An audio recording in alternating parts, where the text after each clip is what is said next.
rekod lagu 2434 lah. Part mana? Part awal tu. Part apa ni? Bangun. Tidur lagi anak muda. Tidur tu gelak. Aku pun tak boleh nak buat dah bunyi. Okay. Aku tak tahu tu suara aku. Suara aku. Tapi yang gelak tu aku tak tahu tu suara aku ke suara siapa. Sebab masa rekod tu, kau bayangkan memang aku di tengah dalam studio tu, aku tengah nak cakap dalam tu, aku juga dengar suara tu kat belakang. Nilai tu. Okay. Kau pernah masuk studio recording? Berat kan? Berat. Dan dia dua lapis. Betul. Satu lapis berat, second lagi berat Lagi kan. berat. Macam mana pintu yang berat tu boleh terbuka sendiri?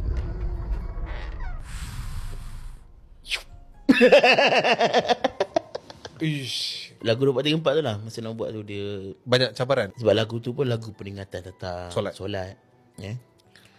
Kita bila lagi nak buat satu benda ke arah peringatan dan kebaikan tentang agama, lagi besar dan berat ujian setan tu. Dia akan kacau, dia akan sesat kan. That's why aku boleh kata macam kes yang viral baru-baru ni. Okay. Tafiz yang kena pukul. Okay. Aku tak tahu aku nak backup ustaz tu ke Budak atau apa. Tapi kalau tengok kan memang budak-budak tu fly. Betul. Kan lepak sisi ke, aku tak tahu tu sebab muka ke apa, kantor isap rokok. Mungkin sebagai cikgu kau mungkin frust. Betul. Tengok Budak macam tu. anak murid yang kau sayang, yang kau percaya bakal khalifah, pemimpin negara, pemimpin agama. Tapi tak tahu belakang isap rokok, senyap, boleh cukup umur apa semua. Kan? Tapi tu cakap lagi kau nak mendidik tentang agama, lagi ni lagi besar ujian setan yang datang membisik. Betul. So kita tak tahu dalam mungkin dalam tengah marah tu datang setan maksud pukul dah ni.